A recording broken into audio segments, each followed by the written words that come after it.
Now, okay. So, hello, this is Peter Coffin. You can find his channel in the description of the video. And oh shit, I burped. Okay, so fucking that botched start out of the Now I way. feel like I need a burp. Do it then. Okay, so that botched I start just out feel of the it. I way. feel it in my gut. All right. It'll So happen eventually. I already did it on Facebook because I saw the post when your daughter was born. The baby was a girl, Mm-hmm. right? Or, well, Yes. I guess you don't really know their gender yet. Ostensibly But, speaking. Ostensibly speaking. but yeah. Okay, so congratulations on having a kid. Thank you very Congratulations on much. becoming a father. I Oh, hope that you I are was better. already a father. That's kid number 2. Oh, that's kid number 2. Okay, Yeah, hopefully number you are 1 better is than 3. hopefully you are better than my father was. Nah. I didn't know anything about him. It's just bad. Just overall bad. you're just like you're just like, oh, I didn't know anything about my father. Well, all you need to know about my father is, well, he's never been there and he voted for Trump. Oh, well, hey, I guess I am And he's better. dodged Already. he's dodged his child support his whole life. Sounds like a class act. A real good fella. Yep. I say that from a So, position of not knowing whether or not I don't know what I was going to say. all right. So, we decided that we were going to discuss Antifa, and I mainly wanted to discuss to me, it seems like there's a bit of naivete around a lot of people when they think of Antifa. Like, they think, oh, because of the property destruction, it must be bad. It must, you know, Well, they're the doing property, bad the things. thing, yeah, well, when you are raised, when you're a kid, if you're, let's say, 3 or 4, and you take somebody else's toys, throw them down, step on them, and wreck them, that means you're a bad kid. And nothing changes whatsoever between the time when you're 3 or 4 and when you're, an adult. Nothing is Yeah, different. nothing changes in like your teaching or even your understanding of the There's differences there's between. no change in context. There's no reason to consider a violent act against property a different thing. It's just You know, mindless violence. There's no reason for it. There's no context or anything like oh that. yeah. No, that doesn't That's exist. There's no difference between a Starbucks window and, you know, Stinky the garbage another truck. 4-year-old's toy. Yeah, See, I know specific 3-year-old, 4-year-old toys. yeah. Stinky the garbage truck, the Octonauts. If they destroy this, it's the same thing as rebelling against a capitalist establishment. It's the same thing. Oh, if that was, I should have smashed a lot more toys growing up. Maybe it is. I don't know. Maybe they know something we I mean, don't. the thing is that most of the property destruction I've ever taken part in, despite because I have taken part in like vandalism before. I was a teenager not all that long ago, but most of the property I've destroyed has been stuff that I own. Yeah. Stuff like PlayStation 2s and stuff. And it was usually by So accident. violent. So I That's remember still breaking also a violence. That notebook. context, it doesn't change anything. It's still violence. I don't care if it's accidental. That's context. That PS2 has feelings. Yeah, and I don't care if it was accidental. Yeah, you're just as bad as the guy who shot a black kid, as the police Yeah. officer who shot a black kid who was running away. Yeah, like I said, context, it doesn't mean anything. Everything is the same. All things are exactly the same. I feel like we could go on with this sarcasm forever, but it might annoy everybody. It's going to evolve to like total nihilism eventually, and then it's really just not even going to be detectable anymore. It's gonna turn into a Rick and Morty skit. It's just going to devolve into like, eventually we just turn into like puddles of goo, and not, and like from there, like okay, it's still sarcastic, right? Puddle of goo, right?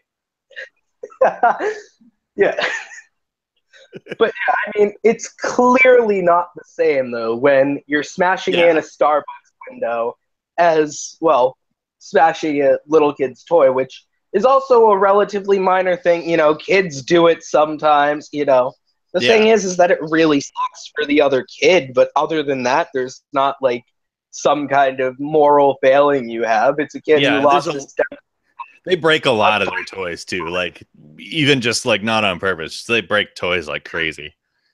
Well, I mean, toys also have a specific amount of durability, and sometimes they just break over time too. So, yeah, you know. yeah, and they have less durability now than they used to have because they've realized they can get away with a lot more within the standards set forth by you know, I wonder whatever how much agency handles toy regulation. Oh, someone, my friend Specs just asked, was it a heated gaming moment with the PS2? Yes, I also screamed the N-word at it while I was pouring water. It totally wasn't. I tripped and spilled a glass of water that I shouldn't have been keeping up my PS2 if I wanted my PS2 to not get destroyed. But yeah, I was screaming it and totally just pouring it. I didn't just place a glass of water on my PS2 and, you know, accidentally knock over the glass of water. It was a heated gaming moment. That's how that works. Yeah, I also repeatedly called it a faggot too. Yeah, you know, just any slur you can think of. That's basically like when you're heated and you're also doing something related to gaming. You pick slurs and you start slinging them. You know, that's how you do it. Oh yeah, I even called it the S word. You know, my Puerto Rican friend says it's fine. Oh yeah. That one. I was like, what S word? What are you talking about? You called it shit? Who? No, I would have just said shit if I called it shit.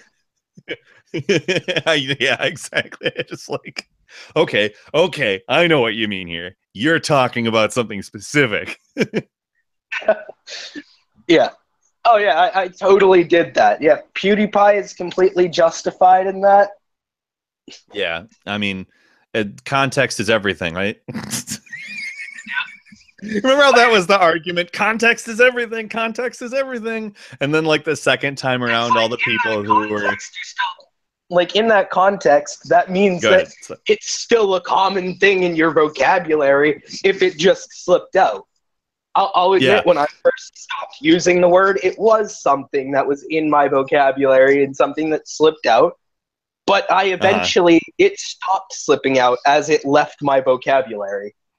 Yeah, that's how that tends to work is wait, this is wrong. I shouldn't do this anymore. Slipping is when you go, crap, I'm still kind of doing that. But then it eventually stops with, okay, here's the thing that really bothers me about PewDiePie's apology. He goes, I'm sorry for this. I should be better. I was just looking for the worst word possible, and then it just slipped out. It's like, you just said two different things. Like if you're looking for the worst word possible, and then it just slipped out, that's two different things. Those are different things. Those are contradictory things. You know. Yeah, I said different things too many times there, but I think I got my point across. Different things. Fake news. Yeah, it's fake news. It's the most luxurious fake news. Peter Coffin's channel is fake news. It is. It really is. It's mainly my opinion. I mean, that's kind of the point of your channel, and you've made that like distinction so many times. Like, yeah, I made the point that like when I make a lot of my points about stuff, I'm usually talking about it from like a political philosophy. Yeah, yes. From like the philosophy that I tend to follow. Like, well, it helps frame what you're doing. Yeah, it helps frame what I'm doing, what I'm saying. and Like how I it's expository. It's like if you did a story without introducing the characters, the story would make significantly less sense. Same thing with yeah, this. yeah. And the Also, other thing is, you have a bunch of like news outlets that they publish so much opinion content. This is the thing that's the actual problem, as opposed to like the internet being filled with opinion. You'll hear people say, well, you don't want people's opinions, but it's like, no, I want people's opinions, but I want people to know what other people think. What I don't want is for the news to be acting as if this is the same thing as what they're doing, and because it starts to create too much of a mask. It's important to have people's opinion out there, in my opinion. I realize that's redundant, but that's my opinion. I realize even if it's even if it's redundant and really bad English grammar, it is my opinion. Yeah, well, grammar's imperialist anyway. Grammar's imperialist and oppressive. I mean, technically, you could actually make a case for that, but I'm using it as a joke. I mean, there's cases where, like, I would argue that if you're trying to like write a book, grammar is a bit important. Yeah, that's when it's important. That's when the standard is important. But like, okay, that Facebook post where they do the wrong you're just a dick if you take that asterisk and then correct it. It's like, okay, since you were able to correct it, you clearly know what they were saying. You were able You've to engaged take with my point.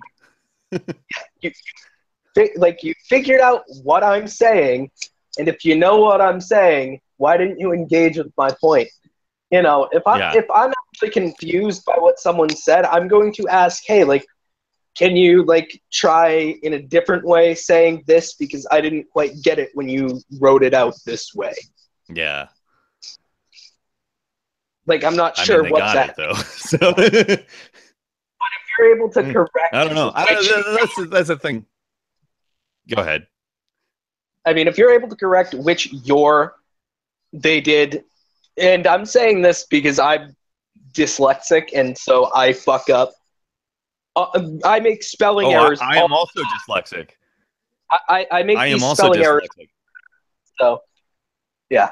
So I sympathize Although with I've you also on been, that. Like, yeah. I've been known, though, to sometimes do the same thing, and I've had to tell myself, wait, why am I doing this when I get so annoyed that other people do it?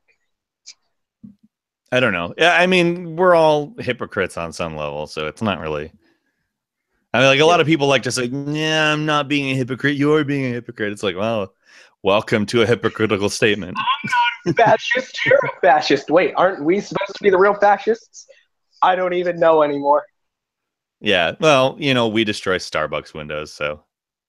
Oh, yeah, we destroy Starbucks windows, so. But. Speak for yourself. Not necessarily us, but.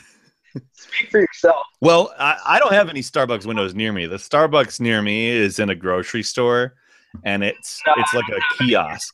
So yeah, I don't have any near me either. I can't. I also don't drink. I also drink Starbucks coffee because not only is it bad coffee, it's expensive bad coffee. Well, if you go in there and buy, like, it is expensive. I also don't drink coffee, and I like making it in my house. Yeah, I mean, when I drink coffee, I drink it black anyway, so I tend to drink. So, like, when I drink my coffee, I drink it. So I drink it black. So I don't put anything in it. So I'm not gonna go to a Starbucks and order like a Frappuccino or whatever, because that's not something that I like to drink. It's not something that You like very bitter stuff. Yeah. Oh, yeah. Like, why do you think I like IPA so much? I love hoppy beer. I'm technically not allowed to drink it by U.S. law, but jokes on them. I'm in Canada.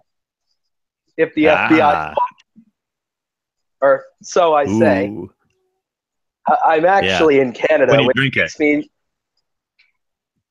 But Yep, you're the I'm in. American anarchist.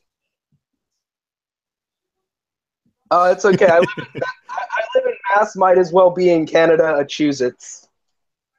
Ah, yes. Might as well be in Canada, but don't get that Canadian health care.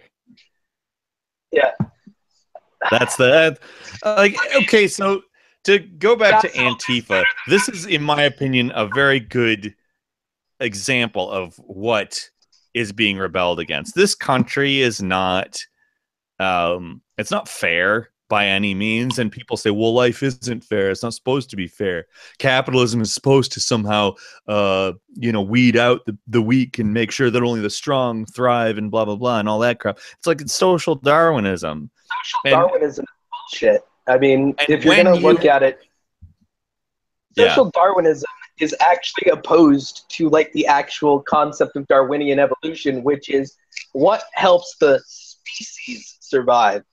I yeah don't know if you know this, but we're all the same species. nah So can't Darwinian be Darwinism is actually very collectivist in the way it works, yeah especially when you're talking about social animals, or because social animals literally rely on each other to survive.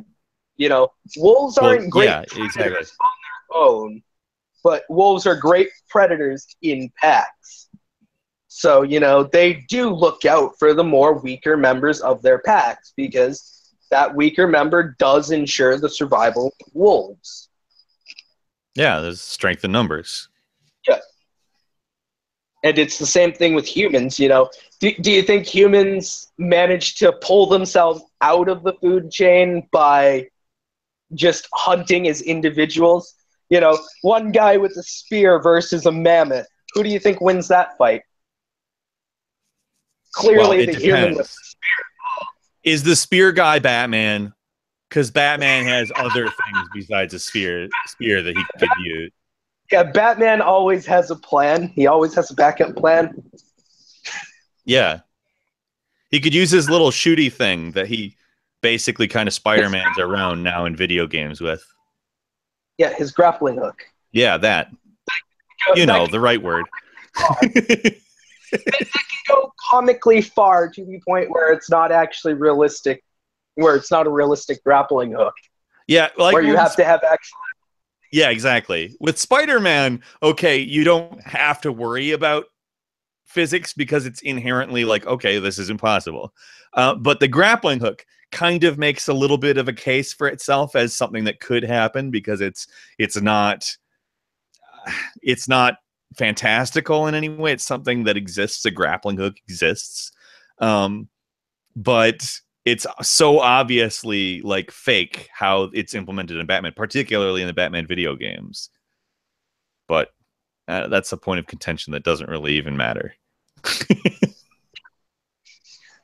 I mean, it really doesn't matter. We're dealing with comic books, and really, they do whatever the fucking writer says. Yeah, exactly. The rules change all the time in comic books. It's have the marksmanship to make sure that grappling hook lands on something that it can grapple to. If so, well, it works. Well, then why not have a stun gun? Yeah. Like have a dart gun or something. Like shoot people with tranquilizers and be like, I'm not so mean. Why doesn't Batman use guns, and why isn't he willing to kill villains? Why does he have this stupid morality code? He knows that these people are going to break out of prison and kill more people. That's the one time where gotta go Punisher. His whole thing ends up, if you actually total out what he does, it comes off as very fascist, in my opinion. I don't believe that Batman is a healthy ideology. There's no ideology underneath it that can really lead to anything but a totalitarian regime of some kind. I mean, it's kind of an individual fascist minus the genocide part. Yeah, and even then, there's the element of forcible suppression of opposition that could be interchanged for the genocide part, I think. Yeah. I mean, you can you can imprison everybody and then most of them don't get out, because in theory most of them probably don't get out. It's really just the supervillains that get out. Well, I mean, supervillains are the ones that Batman is supposedly supposed to be the ones he targets. I'm not saying he should kill every single person he fights, but you know, a Joker who breaks out every fucking week and kills more people. Are you really going? That's literally all he does too. He just comes out and he creates these elaborate traps for Batman that end in like the literal point of the traps is to mess with Batman's do not kill clause. It's usually somehow arranged around that. I mean, it's all a bunch of, hey, you could end this really quick and everyone would end up a lot safer, and it really would be ideologically consistent with what you already do. So why not? Well, I mean, Batman also seems to be okay with other heroes being judge, jury, and executioner, just not himself. Yeah, which is... Also, I find it funny that my thing about social Darwinism ended up turning into a conversation about Batman because you made the whole Batman joke. Oh yeah, that's you'll find that I make a lot of really random jokes that just totally derail the conversation. That's something I do. Oh, I tend to run with them a lot, which is part of why it derails the conversation so effectively. But I mean, one thing to note is that, you know, human survival is a collective struggle. It's not an individual struggle. It's not like, no, not at all. Beat every other human, you know. For big carnivorous animals, being socially isolated is something that's necessary for their survival, because if they become too big in numbers, the fact that they're carnivorous means that, well, they got together in packs, they'd probably kill all their food sources. Yeah, so exactly. It would overrun the place. Yeah. Oh yeah, and that would kill their species once they run out of viable food. Yeah. Which would then make room for the survivors of whatever species, if any, to come back. And then, I mean, that's how we supposedly reached an equilibrium in the ecosystem, is that over time that happened one way, then it would happen the other way. And then eventually it just sort of evened out and everybody developed the instincts that they needed not to overrun the earth. And then humans came around and overrun the earth. Yep. I mean, we've definitely developed techniques that make it so that we overrun the earth less so, but, you know, I do not... We need to develop those further. Yeah, I do not see a communist society where ranching is a very common thing, where we've just got meat everywhere. Because, you know, that's not exactly good for the environment to raise a shit ton of livestock to eat all the plants and outcompete all the local wildlife.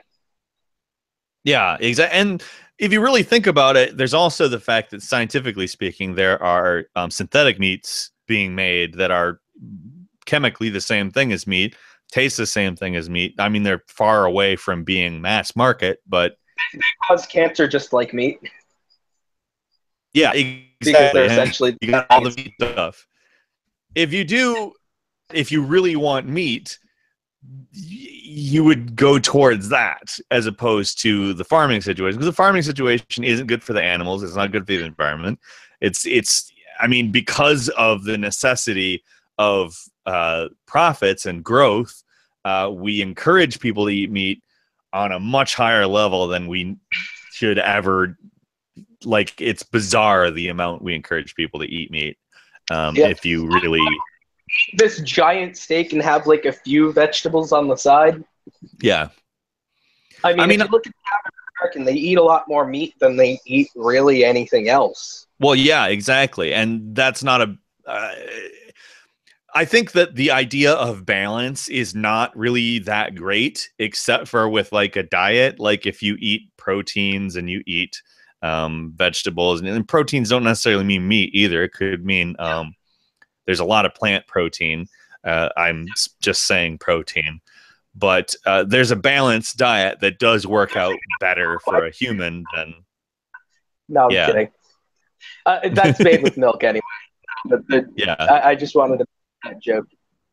don't actually know what the joke was about, but you know, just referencing adversaries there. Eat the ice cream. Everything you love is dead. Everyone you love is gone. Yeah, isn't that a pretty intense commercial? And like, it's pretty intense that it's actually in service of capitalism, in my opinion. I was laughing my ass off watching the video. However, I'm still not going to buy Halo Top ice cream, but I found the commercial very entertaining.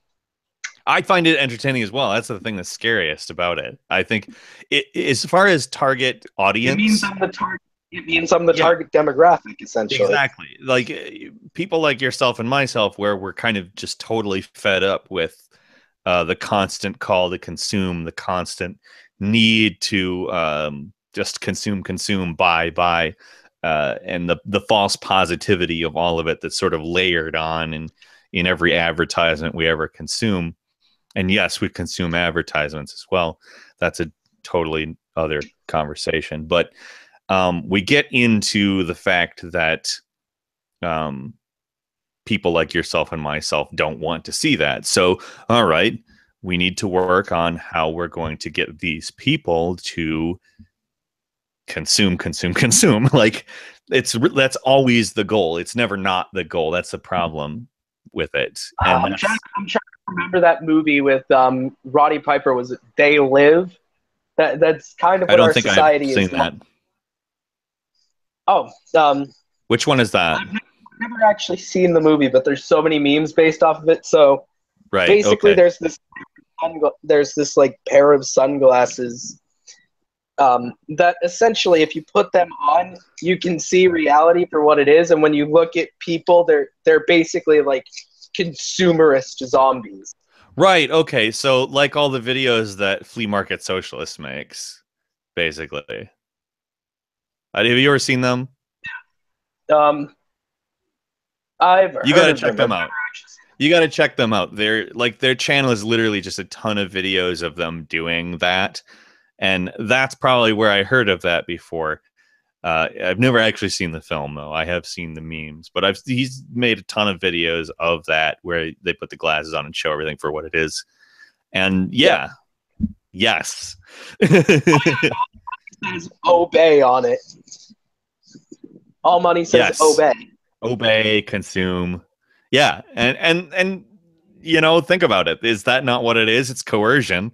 It's forcing you to work. It's forcing you to participate in capitalism, whether or not you believe it to be morally correct. I said in one of my videos, the Why Criticize Capitalism, you don't have a choice not to participate in it. If you think that being a socialist or advocating for socialism or anarchism or communism or any of the various means to get to communism, if that is what you're doing, you still have no choice but to participate in capitalism or die, you know? You will die. If you don't participate, you will eventually die. I mean, I have to live off of less than $200 of food a month. I mean, somehow the welfare recipients are the leeches, but that's literally what I get for welfare, and that's my only income. I don't have Social Security because Social Security has tried to essentially deny my autism as actually being a disability, because they basically see me talk and they think, oh, this is someone who can be perfectly productive because they're intelligent. It's like, yeah, but that doesn't mean that it doesn't mean that I don't have all the sensory issues that come with being autistic that make it impossible to hold down a job.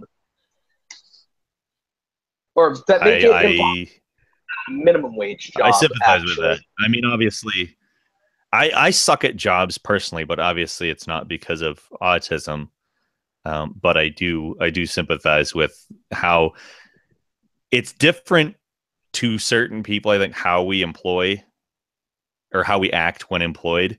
And I think that when you bring in an issue like autism, it's very difficult to just say, well, you seem normal, so it's not very difficult. It's a little bit too easy is what I meant, to say, well, you're just normal, so you should be able to do all this stuff. And it's like, But I get overwhelmed 10 times easier than the average person when trying to work, mhm. you know? So I need to take more frequent breaks than some other workers. So you've got like other countries where they actually have regulations that say, hey, if you have an autistic person working for you, even if they seem normal, you have to provide these accommodations. Yeah, and that's ultimately like what it seems like there's so much resistance against with any disability of any kind. They hate the idea of accommodating people who can't just do everything like everybody, and that's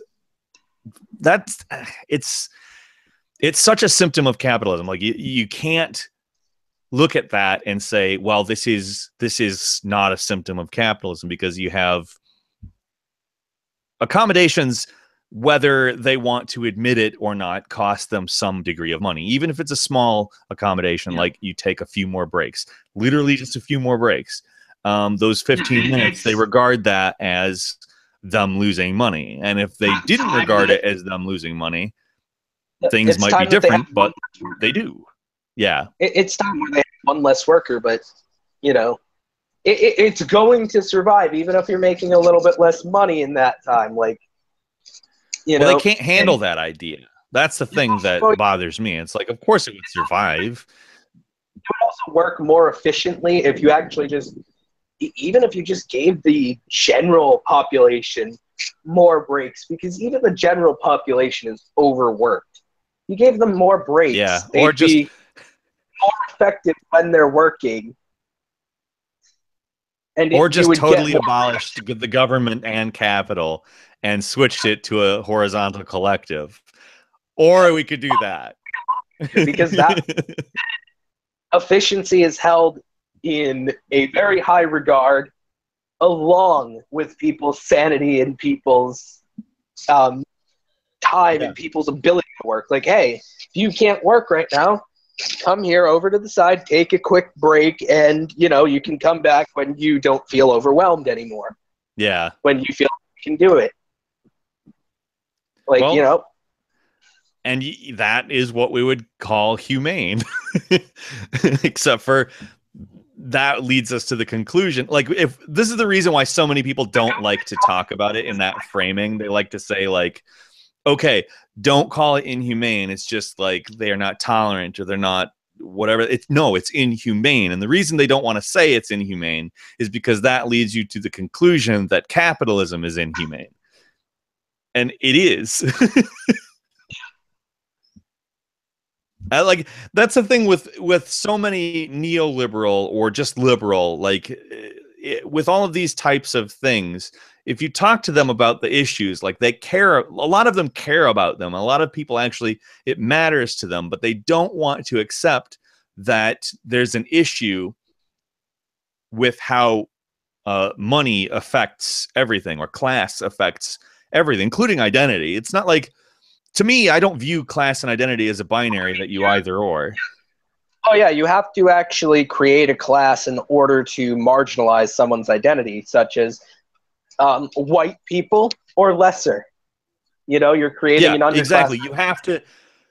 Oh, well, a marginalized identity is technically a class. I mean, you have to look at it in a slightly different way than just a purely like economic class, but it is a class of people. And it just blows my mind that people are like, no, we got to talk about class. No, we got to talk about identity. It's like, no, that's not good. They both play into each other. You got to work together. Yep. Yes. And yet it seems like it should be easy to grasp. But again, you get people who are like, I think a lot of it, people get to the point where they do grasp it, but then they reject it because they realize that it would upend the like hierarchy that they exist in now, and they're comfortable, or they're comfortable enough rather, that it's not terrible for them. So they don't want to, like, oh, I don't know, this whole fairness thing. Let's not talk about fairness. Let's talk about freeness. Like, just like, they redirect away from the terminology that actually means something in order to preserve themselves. Like, to be free, things have to be fair. Yeah, exactly. You know, For it to actually be free, like freedom, not free as in free of regulation, but freedom, um, it does have to be fair, because somebody who is under constant threat of death is not free. That's not freedom.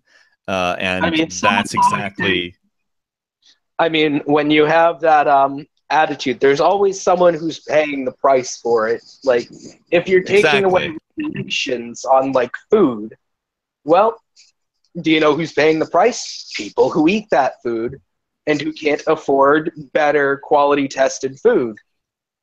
Because yep. someone thinks, oh, I don't care if there's cyanide all over this fucking apple, I'm still selling it. Well, I mean, there's cyanide inside the apple because of the seeds, but you know, I don't care if they sprayed the apples down with cyanide. They haven't been warned to wash away the coated Yeah, cyanide that's there to kill insects. Because, well, once they leave here, it's not my problem. I've already got exactly. them. Yep. And then also the fact that if literally everyone was able to work, uh, if everyone was able to work, you'd only need to work like to maintain the amount that we produce. If everyone was able to put in Yeah. their work, you would only need to work like 10 or 11 hours a week. And that's if you're talking about like really like more tedious and work that you wouldn't enjoy. And then there are some things that you might do that you might actually enjoy. So you'll spend more time on it, but that'll be completely like, it's not compulsory. That's completely like your choice to That's your decide that. specialty, your hobby, your maybe just expertise, just something like that. It's the thing that you do. Oh yeah, it's the thing. And then the, Yeah, it's just the thing that you do. yeah, then It the other really. thing is, with all of the tedious jobs, you're starting to have like much more automation, and that's in capitalism. Now imagine, if you will, that The people automation. that Imagine we people lived own in a the society. automation instead of capital. Yeah. Oh yeah, imagine a society where automation didn't lead to someone saying, "I lost my job because, well, now they can get a robot to do it." Yeah. It's I imagine a world where it's I've got more free time because what I had to sit down and do for 40 hours a week is done by a robot, and now I'm being fully compensated because a robot can do what I was doing. You know, someone like a someone only has to spend a little bit of time to it, and someone Yeah, only has to spend maintenance. a little bit of A lot of people like to say, well, somebody has to maintain the robots. It's like, yeah, I'm sure that's as much labor as if nobody was like, as if no robots existed. Yeah, it's the same amount. No, no. no. And that's the I mean, problem with automation and capitalism is, yes, it's basically going to cut people off from their source of income, and income is still important. you know, So are you going to tell me that the guy who was doing something that you can now get a robot to do, that guy is also guaranteed to be able to just, you know, oh, now, you know what? Now he can work on repairing the robot. Do you really expect me to believe that he will for sure have those skills, that they will for sure have those skills? You probably know, not. I'd be capitalism, willing they'd to have, bet no. yeah, under capitalism, they'd need to have those skills if they wanted to make money, or they'd have to find another job that isn't just overly saturated with workers who just need to eat. Because honestly, you know, if that's something that you don't need to do anymore, like, you know, a more basic jobs that like they don't have robots doing yet, you know, you could have more people working those jobs, but all of them are working less hours if you didn't have capital. But because people need to make enough money to eat, people are trying to get as many hours working as possible instead of being like, well, hey, I've got a lot more free time on my hands now and I can do something that I enjoy as opposed to something Or that I need. even just something that I consider more important. Even like, if you think about it from that perspective, there are things that we don't prioritize as important because work is by far the most important thing for us. And that's art, for the example. problem right there. Yeah, art, just analysis. There's a lot of people who are geniuses that don't exist inside the academic system. They exist outside of the academic system, and they're paid zero attention to because they have no sort of accreditation. But I mean, you'd have Because people like that able to give results, you know? But it's basically they're there because either this was just an easier way for them to make money, or maybe they were just a little bit less, like a little bit less competent at that specific field than the people there. You can have people who are a little less competent but are still good at that job. Or they're just not competent at taking tests. There's that too. A lot of testing. Too. I mean, you have people who just, they don't fit in the academic model, but they're very capable outside of it. And those people are often the people who aren't able to actually do the kind of work that they want to do, and they aren't able to produce any results, and therefore they aren't able to contribute to those fields. I mean, I was an honors student in school, but like if I didn't get the accommodations that I needed in school, I would have fallen through the cracks. And in fact, if you were to look at my transcripts from like earlier on in like my school career, I did absolutely abysmal just because I didn't do well in an unaccommodated academic setting. And I mean, especially when it comes to tests, I mean, when it comes to tests that are very long and boring, I have a tendency to like try my hardest like halfway through it, and then I'm just like, you know what, fuck it. The answer is C. Is this even a multiple choice question? No, but the answer is the letter C. Enough of them are going to be C. It's an open response, so I'm going to just write the letter C, and I'm going to go to the next page. Oh, another open response. Let's go with D this time. Yeah. This person is obviously, the teacher's just like, no, absolutely not. So, I mean, I'm exaggerating a bit there, but I mean, well, yeah, you know, and the teacher would take that and be like, this rebellious youth thinks they're hot shit. No, absolutely not. No, I just love the idea. Like, my brain burns out halfway through it. I mean, well, yeah, exactly, and that's exactly how some people are labeled rebellious, though. That's what I'm getting at. Like they'll. I mean, I literally work like. Yeah, go ahead. Sorry. Oh, sorry. I mean, I would literally be in a class. Everybody else had to work a lot harder to actually figure stuff out, and I could be finished with my work like halfway through the class, where a test that lasts the whole class is going to burn me out because I'm going to, instead of being able to work fast like I normally can, I have to take a really long time to go through a whole test. As opposed to just getting, you know, oh, here, I've done the assignment for today, and I've done the homework, and we're only like 20 minutes into the class. Can I play Angry Birds now? Oh, Angry Birds. I mean, I didn't ask, and it usually wasn't Angry Birds. I was usually just listening to music. Yeah. It's a good thing smartphones didn't exist while I was in high school, because that would have been the end of me. Like, I did badly towards the end of high school because I really hated school by that time, and I just kind of gave up on it. But if I had a smartphone too, what's that? Oh, yeah. Oh yeah. I imagine if you had a smartphone, you'd be 10 times more distracted. But I mean, easily. For me, the smartphone actually was just like a great, or really just having a music player on me. If I could listen to music while doing my work, it would just, I could go through it and I'd do just fine. I could hand in my assignment and say, well, I'm done. Well, music can help a lot. Like that's something that's good. I'm very easily distracted with like games and stuff. That's my problem. I didn't play the games. I didn't play the games during the test. Yeah. And I would. I promise you I would have.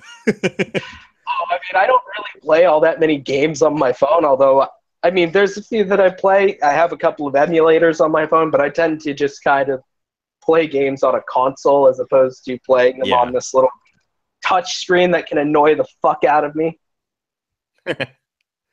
I hear you. If I'm not precise enough. Like, no, I hit that you told me to hit. Like, this is bullshit. I hit that you told me to hit. This is too imprecise with my fucking sausage fingers. What's much worse is the best version of the first two Sonic games is by far the smartphone one, but it's also the smartphone one. It's easily, like, I really wish they'd re-release, because they've obviously got the game engine to do it with. They've put out the Sonic Mania game recently. Why not re-release those ones on console? Because I would really like that. Please, thank you. I had a few of those. I just had a few of those days where I would walk into class and I'm like, I'm not doing any work today. I'll do it when I get home if I have to. After I'm done playing Fallout 4 for 6 hours when I get home, but you know. Yeah. Like, Fallout 4, I got that near like the end of my senior year, and funny enough, like my first two, like while I was normally an honors student, my first semester, oh my god, my English was just I did poorly in English. I went from being an A student in AP English to being in just an average level English course and not giving a fuck, to the point where I got 2 Fs in a row, and then I had to kind of salvage, in order to graduate by the end of the year, I had to salvage that score and really like light a fire under my own ass. But funny enough, I got near the end of the year, and it was something that I spent a lot of time playing at home, and it was a reason to shirk a lot of homework. Yeah. But, you know, that was the semester that I did better as opposed to the one where I didn't play as many video games. Interesting. That's very interesting. Instead, I just spent my whole day watching Archer. Well, yeah, Archer is definitely something that will totally just rack the whole brain away. As the thing, and I'm not saying that in a negative way. I'm saying it's actually requires thought. It's one of those shows where it seems really stupid, but it actually does require thought, which is interesting. But I don't know. I like Archer. Is that still on? I don't even know if that's still on. Oh yeah, they just finished their 8th. They just finished their 8th season. Yeah. Yeah. It's on Comedy Central. I never turned Comedy Central on. Oh, Archer's in the whole. I've been watching it on FX, but which is actually the channel it originally aired on. But is it on FX? Yeah, but I don't even know what I have FX. I think I don't know. I have a very cheap cable package, and I have no idea what I have, to be honest with you. I have no cable. I basically bought my mother's cable on my phone, so I'm very limited in what I can watch. In fact, the only reason I'm caught up with Rick and Morty is because of the internet. Yeah, I have only watched Rick and Morty on the internet. I've never.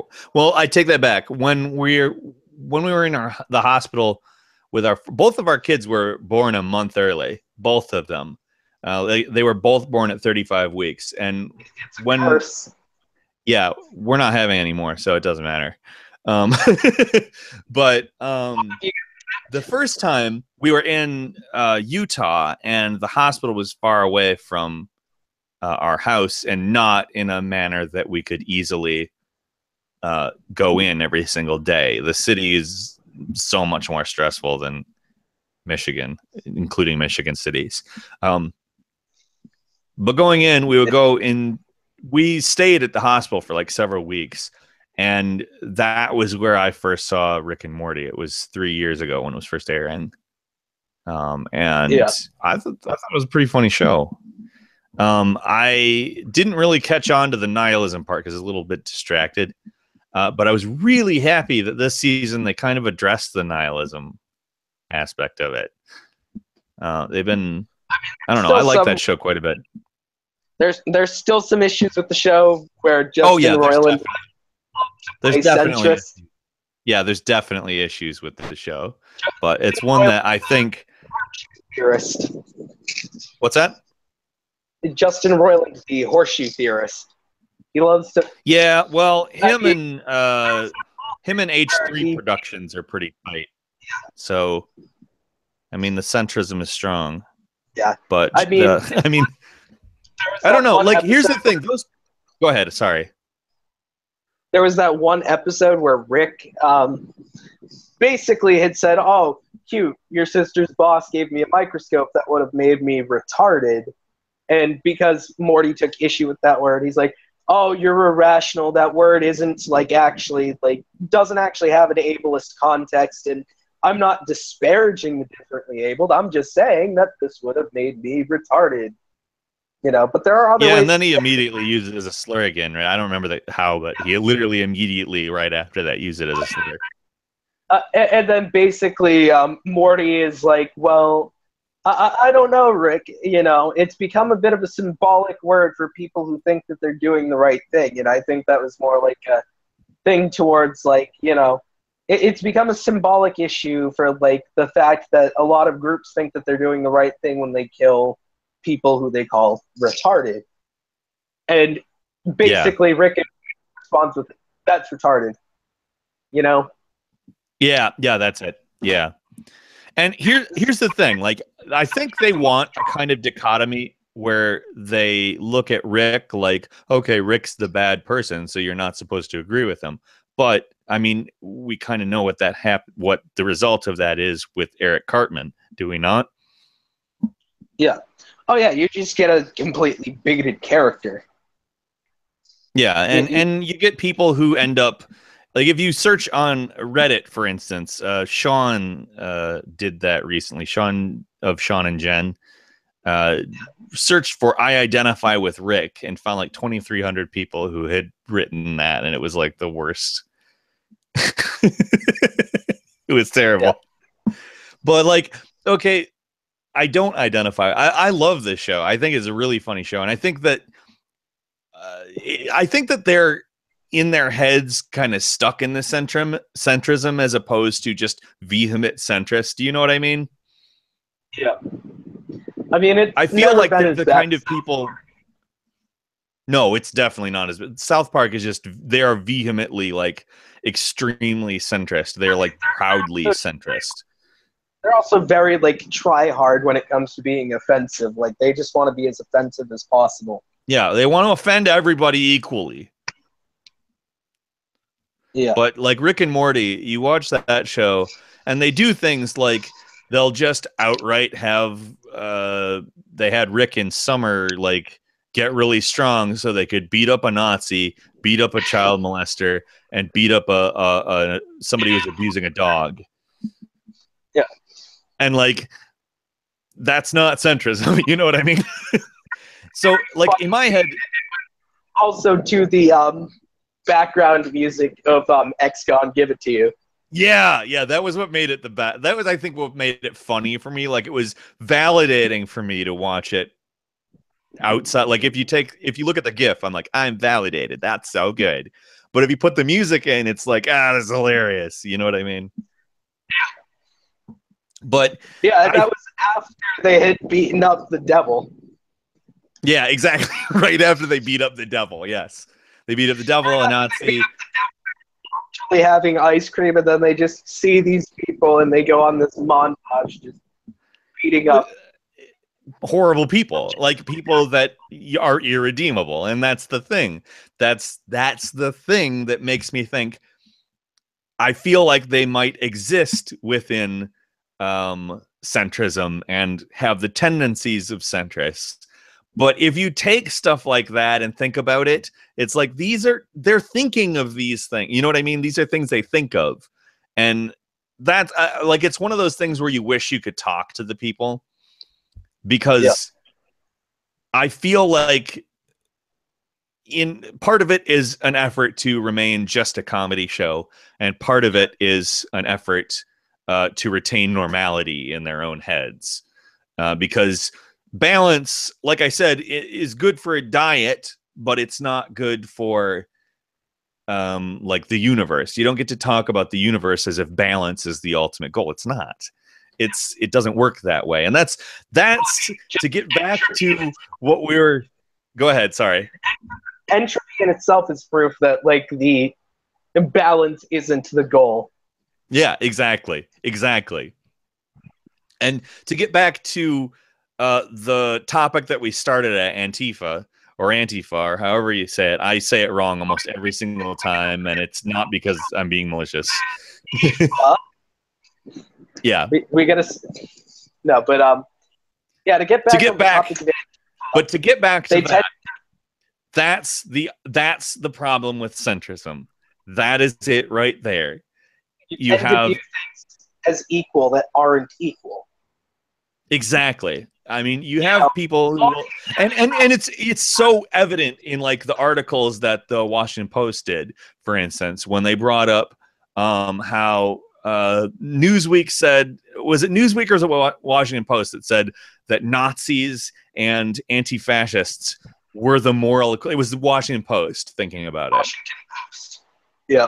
It's like, you really said that? You actually allowed that to pass. And I understand that some element of it is indeed clickbait. It's some element of, yes, we know this will make certain people angry and they'll flip out over it and we'll get clicks and those will make our metrics go up and we'll be able to charge more for advertising, blah, blah, blah. I get that aspect of it, but still, it's so amazing they actually let that go on their platform. Some editor was like, you know what? Print it. Yeah. It's just like, no, like you can't put that stuff. And that's the reason why we have the Nazi problem that we have is there are enough people within the structure in places where they actually have some degree of influence over the products of your Viacoms, your other media conglomerates, all that. They have enough influence over those things that we're confused over whether or not anti-fascism is the same thing as fascism. There's enough information out that there are people that think this, and it's just bizarre. And that's ultimately, I think the thing that makes it the worst part about it is that it's bizarre. You can't explain it in a matter that is just plain rational. You can't talk to somebody like, did you watch Counterpoints on Sargon of Akkad's podcast the other day? I watched that. I watched myself to torture. Well, I love argumentation, if I'm going to be completely honest. I really enjoy paying attention to people's argument technique to see what they do. And Counterpoints is a fact-based, very fact-based, often utilizes humor, et cetera, et cetera. I mean, I cut in high school, but I subject myself to really bad torture, like watching Sargon of Akkad. Okay, well, here's the thing, though. Carl uses coercion and attempts to force teaming. That's his argumentation techniques. They're basically PUA techniques. Like if you watch him argue, it's basically a PUA doing pickup artistry. That's the thing that just blew my mind as I was watching, because I've never watched like a full-blown Sargon talks to somebody who thinks the opposite of Sargon. I've never actually watched something like that. And it was amazing because he thinks that what he can do is specifically like flatter the person and kind of then be like, and the thing that he repeated to Counterpoints like a million times was, I can't believe you don't have a moral stance on punching Nazis. Like as Counterpoints literally reiterated like a pragmatic stance on it. And it's like, okay, well, this isn't what Counterpoints is talking about. Counterpoints is talking about results. You're talking about what you want Counterpoints to say. There's like, that's the dynamic that we're talking about, net result versus what you want somebody to say. And I just watched enough. I watched almost all of it. It was about 80-90% of it I watched. And that was the dynamic almost the entire time. Just him trying to get Counterpoints to say something. And it was like, Fortunately, ContraPoints is, I mean, she's much stronger mentally than I think he gave her Yeah. credit for, you know. But ugh, I mean, it was frustrating, and that's the dynamic that we have to deal with when we talk about anti-fascism. Because no, violence is not the same thing every single time, and violence is also not the ideal method of delivery of action. It's not what anybody really wants. I mean, there are a few people that do just love the idea of violence, and I'm not going to say those people don't exist, but people don't find any of this stuff ideal. The people who actually want to affect any sort of change, Oh, yeah. none of us really look at this like, yeah, this is great. I am ready for the violence. I'm here for the violence today. That's not what anybody looks at the mirror in the morning and says.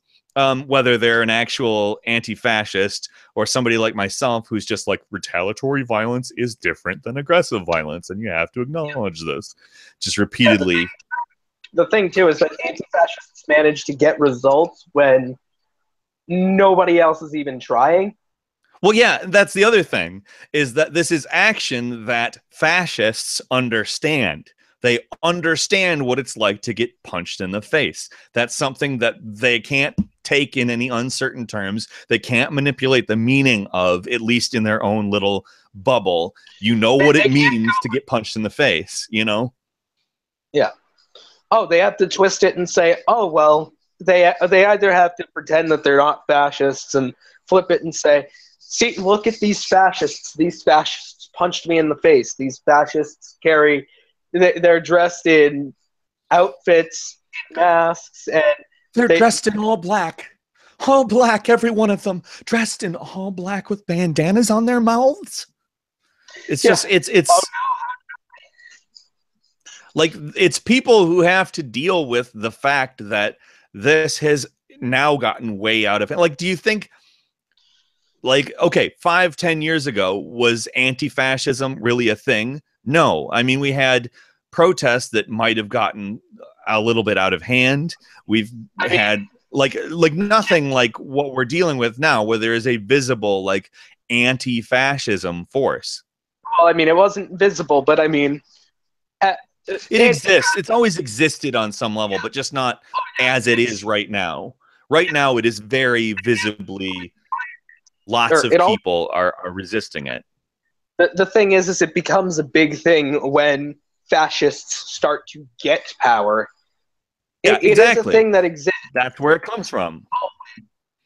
But it becomes bigger and it comes out in force when you have to deal with another group coming out in force. When fascists come out in force, anti-fascists come out in force. Because, well, that's how you oppose fascists coming out in force, is that you come out in force ready to oppose them, even if it requires that you be violent. Yeah, doesn't mean you go certainly violent, but it means that you don't go like, well, whatever I do, I refuse to get violent, and I refuse to throw a punch at someone who didn't hit me first. It's like, sure, they didn't throw a punch at you, but they threatened to throw a whole bunch of people into a prison camp that's specifically designed to essentially kill a whole bunch of them and utilize the rest for slave labor.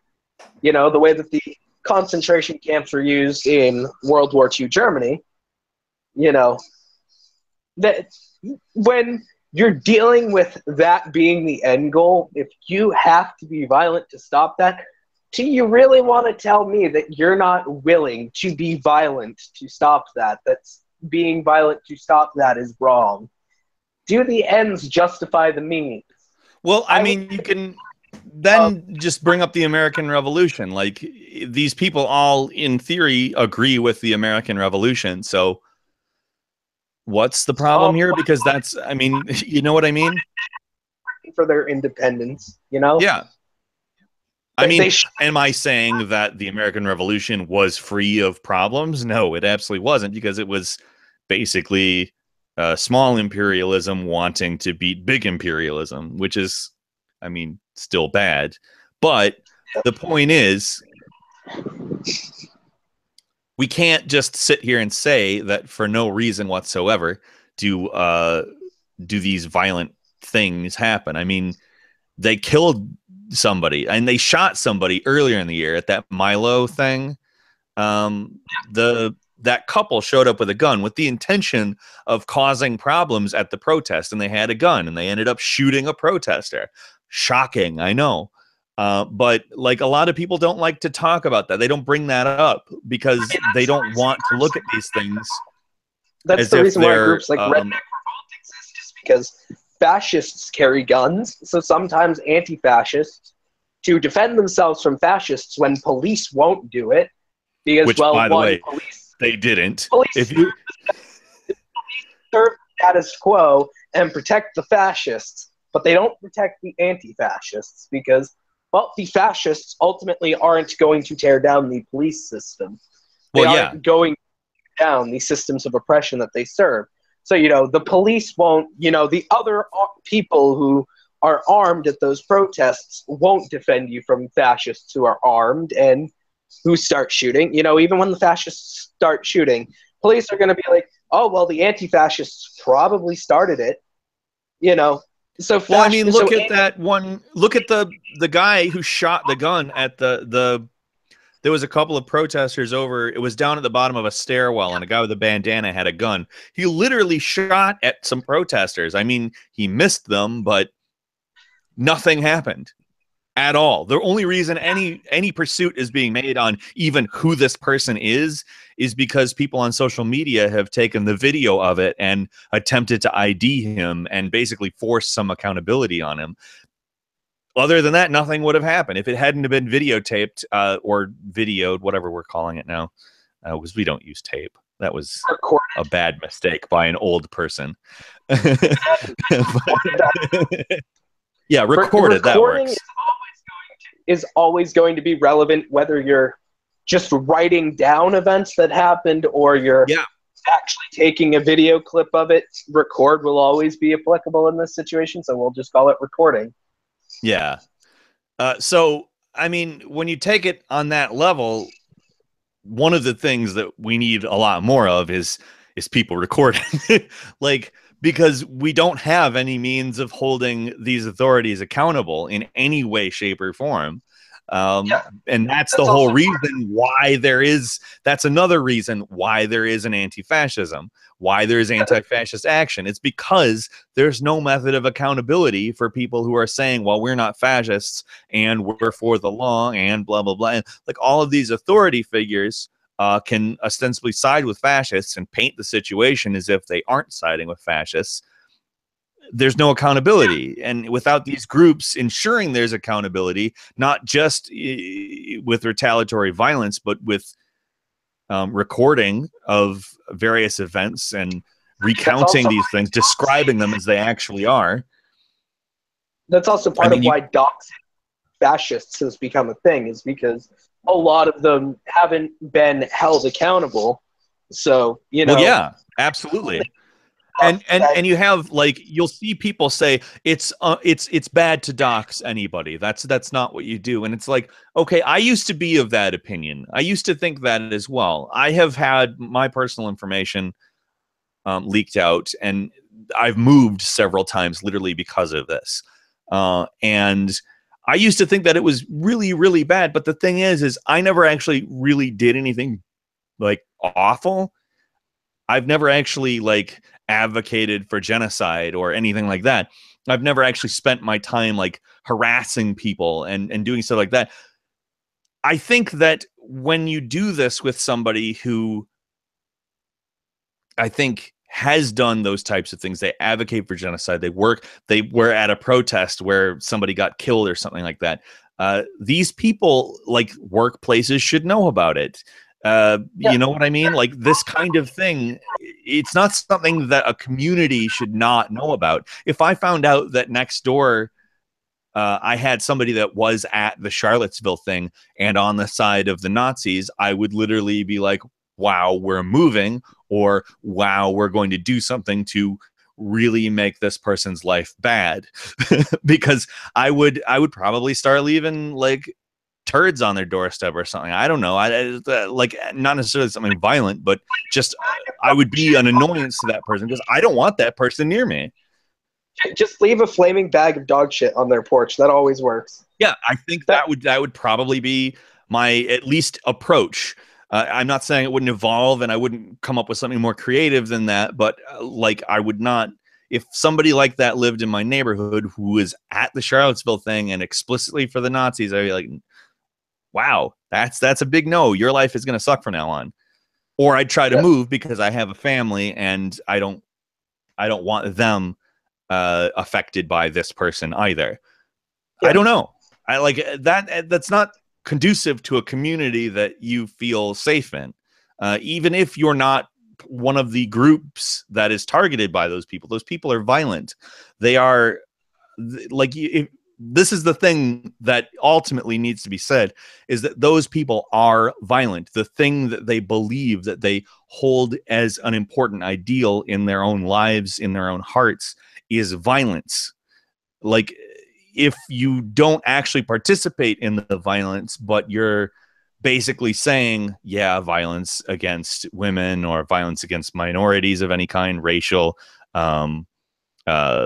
religious, or what have you, gender identity, violence against these groups, if you advocate for the fact that that is okay, just normal, everyday, unprovoked violence, if you say that that's all right, you're violent. You know what I mean? Like, that's, you don't have any excuse for believing that other than you're violent, because that's the only thing that resolves it. That's the only thing that makes it make any sense. Even if you don't take part in the violence, if you supported Hitler's genocide efforts, you support a violent ideology. Violence. Yeah, violent exactly. You co-sign it, to use you're market term. it.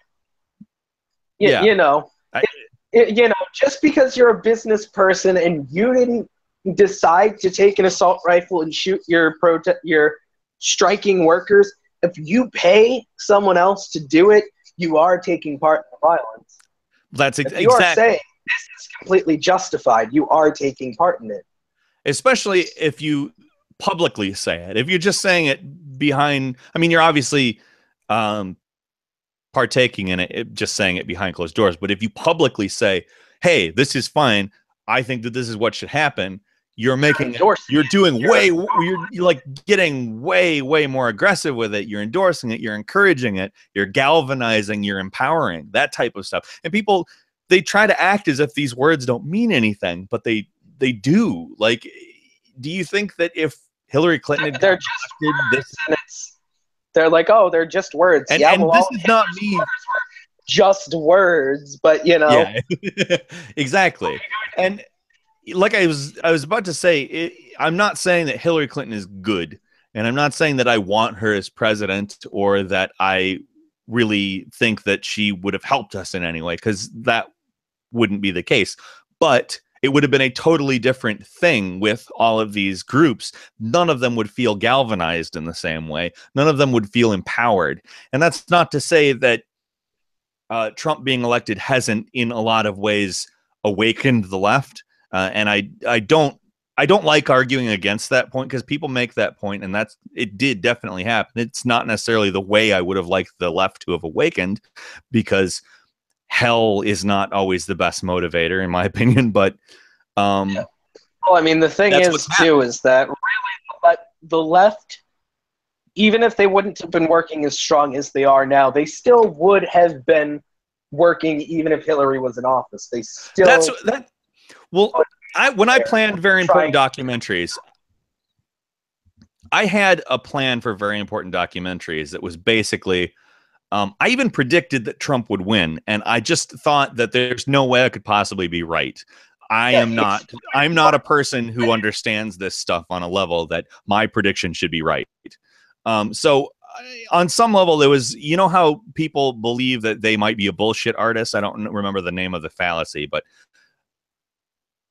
there are times where I believe I might be a bullshit artist.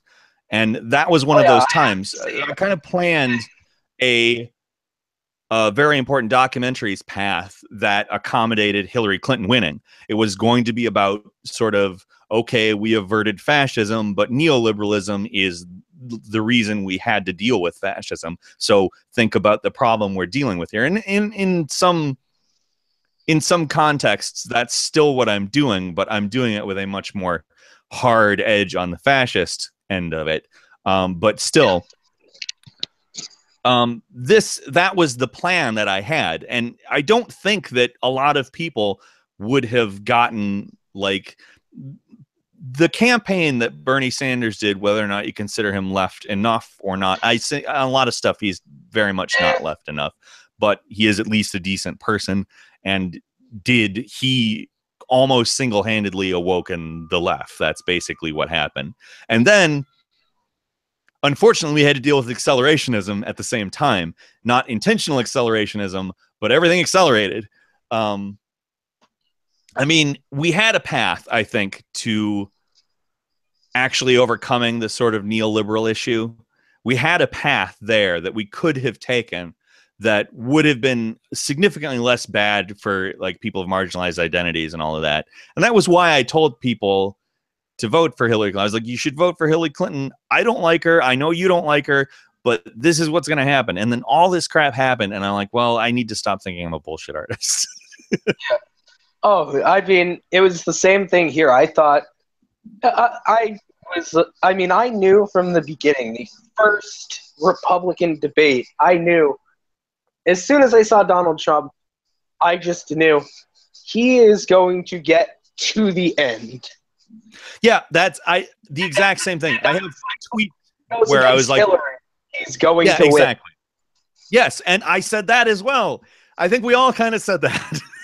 All of us people who are like, and here's the thing. This is the thing that I think is most damaging, is that people, myself, who said these things, who would probably, I said these things to people in my own life, I said these things online, and people would regard it as like, you're an idiot. Why are you saying stuff like this?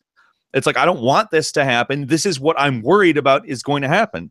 And it happened. Oh, just imagine how much Alex Jones had to be freaking out that his candidate won. Oh, I know. You know, it had this to. Is the guy. He had. Everything is against Trump. Trump is probably going to lose, and that's going to prove that the Illuminati are in charge. Now Trump is in office, and he's essentially going to be the establishment guy. And it's like, how do you, like, this is a guy who, I mean, I'm pretty sure that he partially knows that he's a bullshit artist. Yeah. Oh, he has to, at least on some level, know it, because selling the products that he sells, like, you can't, you know, that before and after with him where he's literally like sunburned in the after, and that's the difference. Yeah. Oh yeah, you can't sell chicken bone meal as some kind of male vitality product and not know to some extent that you're a bullshit artist. You have to. I mean, that's what it is. John Oliver did a segment on Alex Jones and revealed that in the ingredients, one of the things was chicken bone dust. I know. It was fucking chicken bone meal, essentially. That literally, like, what? What? It's like my favorite thing, basically. Basically, anything on his mouth is my favorite thing. Yeah, I mean, that's like proof that he has to know to some extent that he's a bullshit artist. Just that on its own. For sure. I mean, but you know, probably, like, he's trying to sell the narrative. He probably looked at Donald Trump and thought, Donald Trump is obviously a buffoon and he's obviously not going to win. Oh shit, he won. So he hitched yeah, exactly. I mean, he's managed to stay right about that. He's managed to stay on the Trump train and say, but now he basically has to do this thing of these checks and balances that the New World Order has put in is creating the tyranny so that Donald Trump can't just push his bullshit through. Yeah, he basically has to be openly pro-fascist, is essentially what he has to be. It's wonderful. Or if Trump didn't get in, he could try and flip it as Trump was going to be the person to defeat the Illuminati, to fight the Illuminati. Yeah. Donald Trump is the And person he's got to regard as the Illuminati. But, you know, the Illuminati also, doesn't just the checks and balances that manage to keep Trump from pushing some stuff through. But he's got to spin this narrative. And that's really gonna, that, like, he had to change trajectory. And I sure. just can't imagine if your conspiracy theory relies on my guy's not going to win because and then he wins. win, and then he wins, and okay, it's even worse because he lost and he still won. Like the system so favored him, like.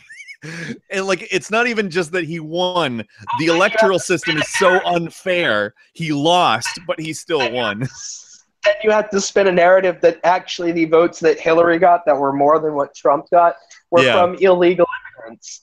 Yeah, exactly. Are you telling me that 4 million illegal immigrants decided to risk deportation to go and vote for Hillary? Because I can tell you that, I can assure you that that is not the fucking case. I think that people probably understand that the liberals aren't not going to they will deport them anyway. So I think that it's not one of those things where they're like, yeah, exactly. Like, and the people who actually get deported understand that stuff. They look at this like, oh, I don't really trust them. You know, like that's the general attitude. People don't look at authority and that traditionally does a certain thing and think, well, because it's somebody else, they're not going to do that now, especially when they have the track record. We've got this comment here saying, what if Alex Jones is a globalist? Then he's a brilliant globalist.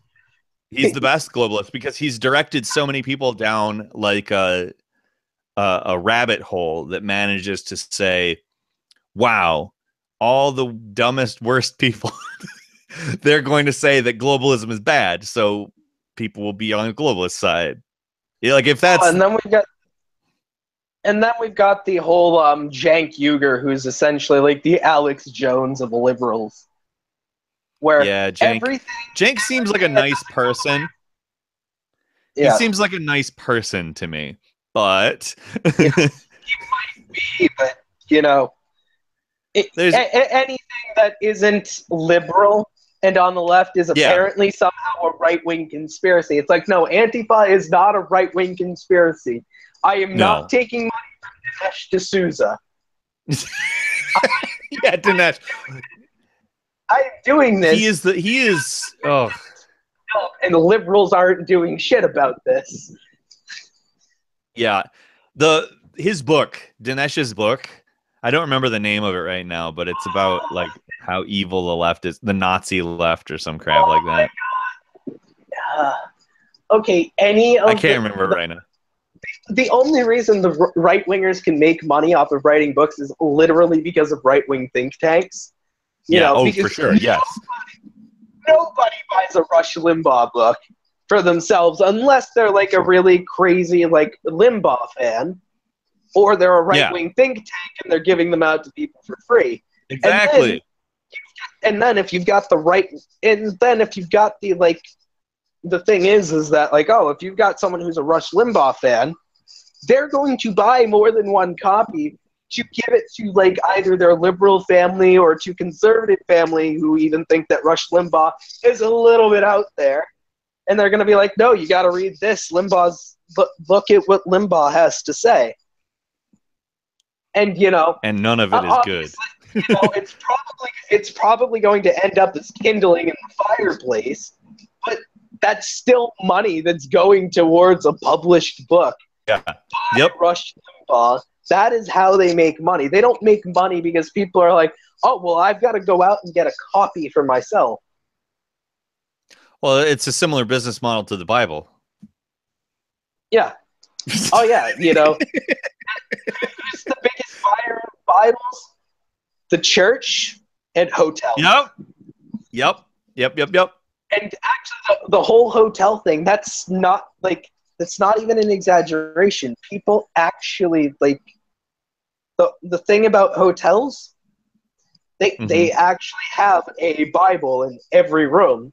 Oh yeah, And I often check when I go in just to see if it's true. Like of every hotel, I've never been in one that doesn't have one.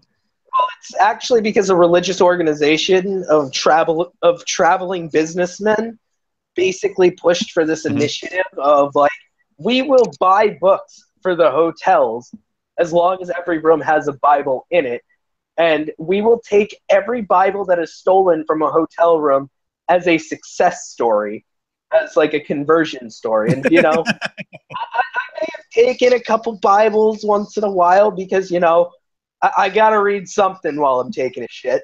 Well, they're very. It's an interesting book. It I'll is say that. interesting, but I read it when there's I was almost little, and that just basically screwed me up really bad. there's almost as much incest in the Bible as there is in Game of Thrones. If not more. I mean, it Yeah. technically is a much longer time period. Oh yeah. It's technically, if you technically look at the Bible, it basically claims that everybody in the Bible was born incestuously. Yeah, exactly. I mean, you literally have an entire species of people It's born from like that. incest. It's literally like that Futurama skit where Zap Brannigan, he's like, we will be like we'll be like this Adam and Eve, and we'll have kids, and then our kids will have. Wait, is that how it works?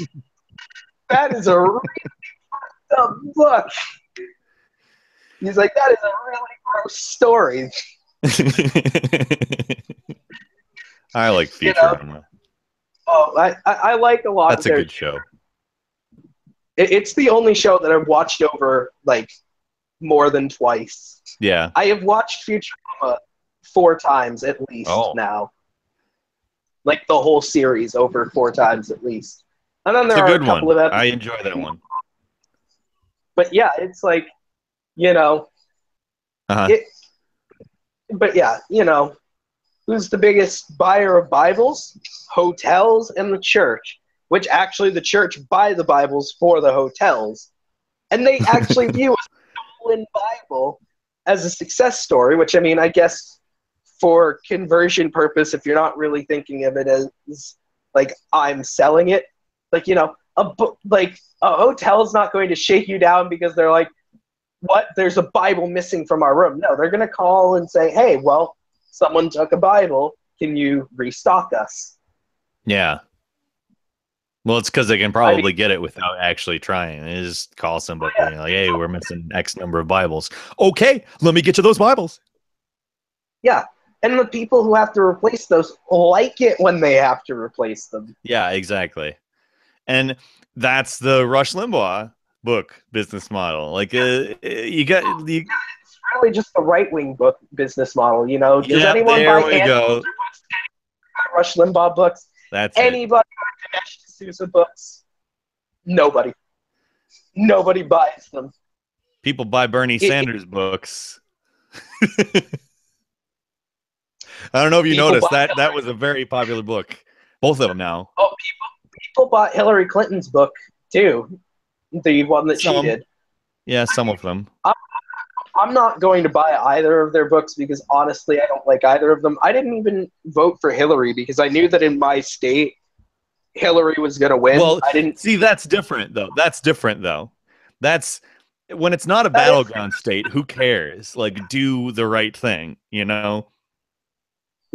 honestly, I feel like my time, instead of voting, I feel like sometimes I feel like the time would just be better spent to spend a couple hours masturbating at home. You know, I agree. at least then you get to have a little bit of fun the whole Yeah. time. I You went in know, and I did vote for Hillary Clinton. Not because, like I said, I think that she's good. But because I thought we had a path to still kind of expand the resistance. left quite a bit under Hillary, because I think if we had actually somehow managed to push her into the White House, that it would have become more and more obvious that the liberals are really just conservatives that are a little bit more tolerant. That's it. Yeah. Because it was Well, I starting mean, to become more obvious. I mean, that's essentially all a conservative is it's a is there a liberal who's a little bit less tolerant of Yeah, newer things. exactly. Yeah, because Even liberalism that, is a specific thing. because liberals they aren't very tolerant of new things. No. I mean, it's like the Phil Oakes song, "Love Me, I'm a Liberal." It I really love that is. song. That's a good song. Oh yeah, one of my favorite folk songs of all time. Sometimes, like, I mean, there's some things in it that are very specific to the time. Well, yeah, that's why Evan Greer recently made a more Oh, modernized version. I'll have to listen to that. Evan Greer. Yes. I think I'm losing you here.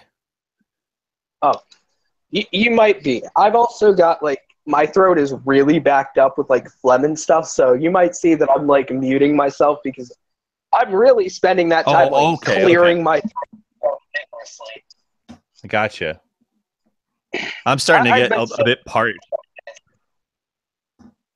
Oh yeah, when you talk for a long time, you get parched, which I think makes this Oh yeah, worse. In fact, yeah. I think I that's am going probably. to take my device with me and grab a bottle of water while I'm at this. It's probably a good idea. Man, I've got my mine right here. I should have been drinking it, but I haven't been. I should have been drinking it, but I was too busy talking. Yeah, You know, I gotta have my priorities. of course. This is the first time that someone with more than 100,000 subscribers has been on my channel. Funny enough, although Well, don't worry about it. None of them are real. I bought all of them. If you listen to people. yeah, and Ashley is fake. Mm-hmm. Mm-hmm. Yeah, she's an Convincing fake. elaborate CGI drawing. Yeah, she's like when they got Tupac to come back to life at Coachella, where they Yeah, had that whole hologram projection. yeah. Except way better. Like the technology has improved since then. Uh, well, I mean, I can't remember how long ago it was when they did that whole hologram of Tupac thing at Coachella, but you know, Yeah, it looked basically they did it with like giant sheets of plastic and projected yeah, in like a video of Tupac, and then basically played some like live vocals that had been recorded while he was still alive. yeah. It was interesting. And it's Yeah. also what I do every single time I record an episode of Adversaries. Oh yeah. The baby's also a projection too, right? Yeah, that was part of the illusion. Yep. Also, when you had that intermission where it said parenting issues, which I'm assuming that was because like a baby was hungry or something. Yeah, Was the that baby was crying. yeah? Was that the reason why there was that? Because I noticed the clothing change, and you had said something about a parachute. What? Yeah, it was a parachute. It's actually It a looked like. breastfeeding cover. Yeah, that's what I'm saying. Is it kind of look like to me? Like I was Ben, just kind of focused on it. Like I'm pretty sure there's a baby under there, and that's more because I just Yeah, kind of noticed where it had gone from like, oh, this looks like a normal person to, well, it's a bit bigger on the left yeah, a little side, bit. and Yeah, yes. Wait, and it wasn't like we were just like working to normalize breastfeeding or anything. It's what happens when the baby's hungry. yeah, oh yeah, when a baby's hungry, you got to feed the baby. Yeah, That's just what there's happens. no choice other than that. You know, that's Ugh. actually part of why So, breastfeeding needs to be normalized is because oh yeah, that's a the baby. specific reason. Yes. It's BS that it's not normalized. They spent so much time and money making formula the thing back in the 50s. And not to say that formula is horrible or anything. It's actually an Oh, amazing invention. it's way better now than it was back then too. Yeah. It's definitely a good thing. It helps the world in all honesty. But um I mean, there's no real reason to like pick one or the other if you have the option of both. I mean, you can do whatever you want.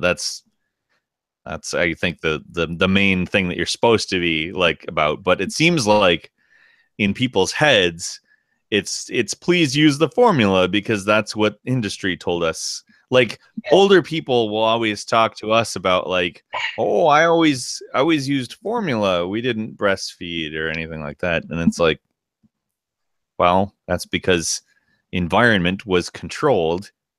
Money was spent to make it seem like that was the right thing to do. And which is funny because back then it wasn't as like healthy. no, as it it's is not nearly now, as good as it is now. Not even close.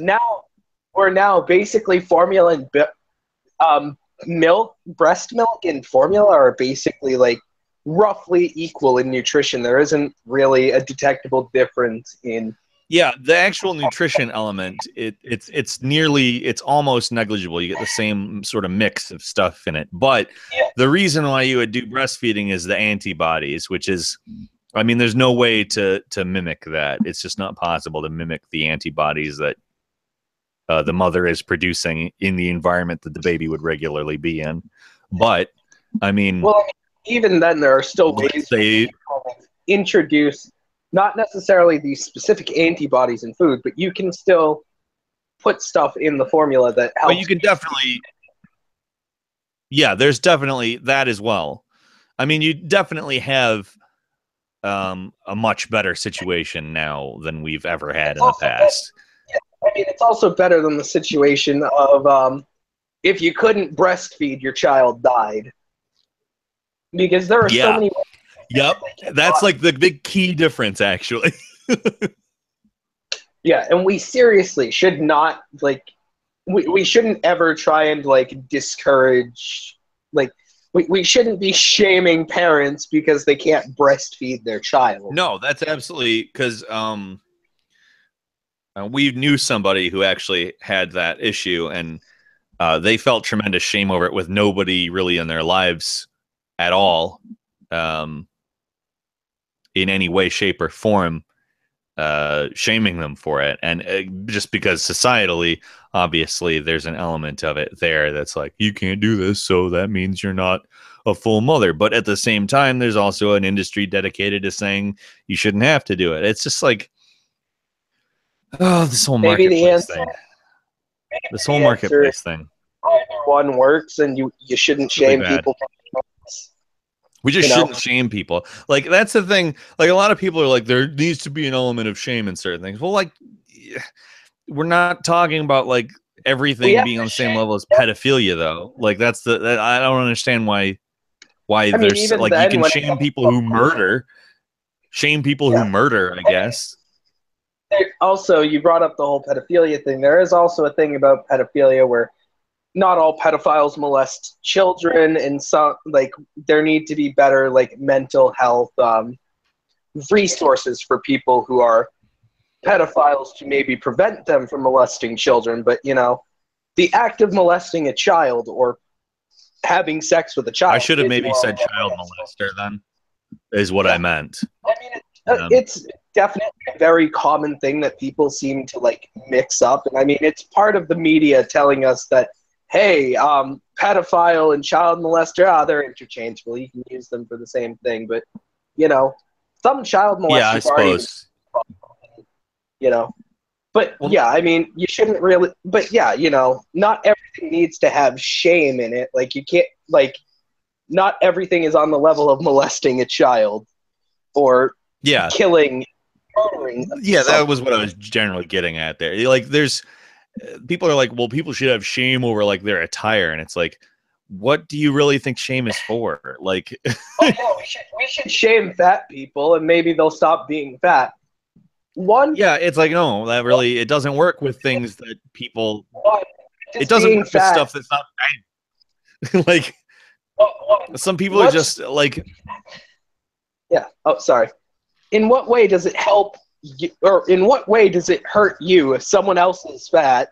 And two, in what way does telling them, hey, you're fat, you need to lose weight, fatty, what way does that help them lose weight? You know, what path does that create for them? You know, fat people are aware that they're fat, and they already feel shame because marketing pushes that being fat is bad, even though to some extent for different people it's just a natural state of being. Where Yeah, for a lot of people, like literally just this person exists big. Like yeah, that's how you can people be are. athletic. Like Yeah, you can be athletic and fat at the same time. Those aren't mutually exclusive I've known things. several people who were athletic and definitely big. They weren't like a tiny like twig in any way. They weren't muscly or anything like that. But they were very athletic. They were very competitive, particularly at basketball. If I remember Yeah, right. I mean, you look at. I mean, also you can look at people who are power lifters, for example. A lot of them. The thing is part of lifting. Not all of it is muscle. Some of it is leverage with your weight. Mm-hmm. So if you can put on a few pounds on your waist, a lot of power lifters do it as opposed to bodybuilders, since power lifters are about what you can lift, and bodybuilders are about what can you sculpt your body to look like, Yeah. how muscular you make your body, where it doesn't really Yeah. matter how much you can lift if you can make your body look like you can lift a lot. Where if you're a Yeah. power lifter, you just want to get results. I only like the only aesthetics I care about are color scheme. Like, give me a power lifter that's got a good color scheme, and that's all I care about. On their clothing, might we add? We're not talking about their skin. Yeah, I was talking about their clothing. I guess that could have been misinterpreted. I did mean their clothing. I meant like they're wearing like Color a scheme, neon sunset T-shirt or something was what I meant. so they're all gonna have vitiligo then. You know, I don't know. That's not an issue that's that the I'm that's the particularly have closest an opinion on. I just think like people are people, I guess. Like that one's a hard one for me because I I was just don't. thinking about the color scheme thing, because you had said that they need to have a good color scheme, and if you're thinking like with the skin, it's like, oh, they gotta have vitiligo then. Like that's the only way I could think of someone having I was thinking you meant like. Well, what I meant when I said it was like maybe like a teal leotard with a pink belt or something. Like that is what I meant. yeah. I felt like that needed to be specified though, so I think that I think that the conversation was made stronger thanks to the distinction. because some people might have left being like, oh, Peter Coffin said something racist about how people with different Yeah. skin colors. Well, you have people that are looking for that kind of thing too. Oh, look what we could take out of context here. And he never corrected it either, so he'll have to make a correction, and that correction will sink him. Oh yeah, I literally had someone make a video about a tweet that I sent where and it was about bearing, and I had forgotten a couple of words when tweeting, and this person tried to like correct me in this smug way, and then they made like a video like, look at this, and they're just, it's like, oh my god, this is like, you're essentially trying to like defame me as someone, as like a liar, by making it seem like I'm bearing is going out himself and harassing people and not encouraging harassment, that bearing fans aren't doing it.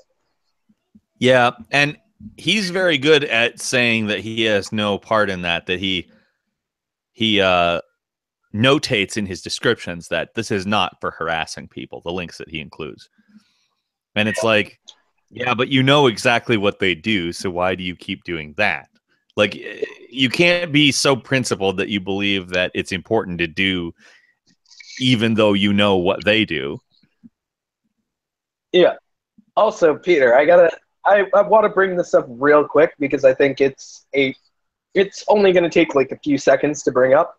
But, you know, we've only got like 8 viewers right now. We had like 15 at certain points, but I think that this proves to me something that was like, as compared to the Steve Shives chat, we are both apparently really good at weeding trolls out of like watching us, because, you know, the reason most of the viewers when Steve was on were trolls. Like, you had Jeff Holiday, Fox from the West, you had a whole bunch of people coming in, and if you look in my chat, you'll see how there are a lot of wrenches. That's because I ended up just making most of my commenters, who I knew were okay people, mods, and they just started kicking out they kicked some people out who we just knew were like serial harassers. Doesn't even matter what That's you're good. saying if it's very benign. We're just like, yeah, you're gone. I have done a very large amount of banning accounts that are ostensibly not in good faith. They're That's just, and I've turned on that algorithmic thing to catch comments. yes. Do you have that or no? I mean, I have a I like filter that. where That actually kind of works. Yeah, I have a really extensive word filter that anything you can imagine that has to do with a fake girlfriend thing, it catches it. I felt really dirty typing in the shit in my filter because I basically had to type in like every slur I could think of. And I'm like, how the fuck am I thinking of these slurs? I have spent way too long on the internet. Well, you get to know them. You get to know them. And I had, like I said, I had the benefit of a very large smear campaign against me that was in large media outlets. So I learned a lot of words that I didn't know before 2011. I know now, and I also know all of the search terms that are related to me, and they do a very good job of filtering out a lot of comments. Like, Peter Coffin, fake girlfriend. Oh yeah, it's way more detailed than that. I have an extensive list. At this point, wouldn't it be fake wife? At this point, wouldn't it be fake wife? My wife was a sex doll for a while. I don't know if you know that aspect of it. They would say that she was a sex doll that I bought. Because we didn't do videos together until just last year. Like, we started doing videos because, I don't know, Ashley came up with the idea of kind of wanting to do something. She was starting to feel more confident about like the idea of being publicly on videos and stuff. And we started doing that. I wonder how many that kind of really shut the people who but the problem is it shuts up the people who are saying it then, but the stuff still exists on the internet, so new people still find it. But once they get directed to adversaries, it's kind of like, well, there you go. Might still be trolls who are going to come in and be like, that girlfriend is an elaborate like trick. Well, the TERFs over the weekend have been trying to do that. I don't know if you saw the TERFs I don't know if you follow me on Twitter or not, but or if you use Twitter. I follow you on Twitter, but I mean, I follow so many people on Twitter that a lot of tweets tend to get drowned out from like everybody. So I hear you. I hear you. Same people at all times. Yeah. So it's like, I have several lists that I've tried to sort people into and then kind of given up on it because it's just such an endless stream. But I had like on Friday, somebody posted the Horseshoe Theory documentary saying it was good, but criticizing me on saying that I said something about that trans people or something, very basic, because I don't really get into the issue a lot. I'm obviously a cis guy. I'm not an expert on it. I'm not an educator on it, and it's not my responsibility. I shouldn't put information out because there's a good chance I'm not the best place for it to come from. But anyway, aside from that, I said something very basic in that video, and they criticized it, saying, oh, well, this is very good, except for he's weak on the sex gender issue. And I'm like, I saw that they posted, and I quote tweeted, and I was like, actually, I actually him. But that's somehow, since you reduce people to their genitals. Yeah, exactly. You reduce people to your genitals, and somehow that turned into the entirety of the I don't know whether the TERF equivalent of the manosphere latched on to this and has spent since Friday. They're still in my mentions right now. Megan Murphy got several people banned from Twitter during the course of this argument. One of my one of my friends, and also Joe Prince. I don't know if you follow him on Twitter, but Joe Prince got banned as a result of this whole thing. It's been really bizarre. I mean, yeah, What's I that? get people in, like, when Bering sends out any of, like, my video links, I end up getting just, for days, just, like, tweets at me saying how shitty, like, my video is, how shitty I am as a person. Yeah, well, they attempt to brand you. That's what they do. That's why I whenever I have something where it seems like the reactionaries have gotten a hold of it, I just set the comments just to approval only, so that they can't try to brand my argument. Like when I covered the Google guy, the Google Manifesto guy, Bering tweeted out the video, and they left like 3,000 comments on my video, and I was like, well, that's not happening again. Because what they do is they go in there and they leave 1 million comments saying you didn't even read the manifesto, with the intention of somebody like myself, who will often turn a video on, go into the comments and try to figure out what's going on with the video, so I know what to contextualize it with. They know that people do that, so they attempt to brand the video. And he'll make his little video with his message that he wants people to take away from it, and then link the video and say, definitely don't go on this video and harass him. What he's really saying is repeat the thing that I've repeated the most in my video in the comments on their video. Yeah. And it's I'm sorry, no, you don't get to brand. Like, I did read the manifesto. It is sexist, and anybody who isn't stupid reads this and understands that. It's literally biological essentialism, the manifesto. It's ridiculous. It's that bad. I actually haven't read it. I've never done a video on it, so you can't see that's on something that I didn't read. Well, that's exactly it though. You didn't read it, so you didn't do it. And if I hadn't read it, I wouldn't have made the video I made. Like, it's not rocket science, and that's the thing that bugs me probably more than anything, is just that they try to brand you. That's they understand that branding works, even if they know it's false. That's the whole thing. Hey, read it. That's the whole fake girlfriend thing. Also, it's all branding. It's just like, repeat this message at this person, and so anybody who observes me repeating this message at this person is going to assume that I have a reason for it, so they're going to believe me over them. That's exactly how that crap works. It's reverse branding, but it's branding. Yeah, I mean, that's seriously what it is. Like, they're basically, and we live in capitalism, so I mean, branding works because everybody's primed to accept brand messages. It's just, I mean, it's also caught up in algorithms too, where it's going to show up in every, even if it's objectively false. Like, it's been proved, or even if it is intersubjectively false. That's a good. Did you say intersubjectively? Yes. That's basically a good word. I've never heard that before. It was something that I picked up from on. I picked that up in the postmodernism chat on Saturday on Christy Winter's channel. Where, wow, basically, I was going to be a part of that, but it was at 5 a.m. my time, so there was no chance of me ever being awake at that time. 5 a.m. your time. I think you might have been confused because you're Eastern Standard Time, right?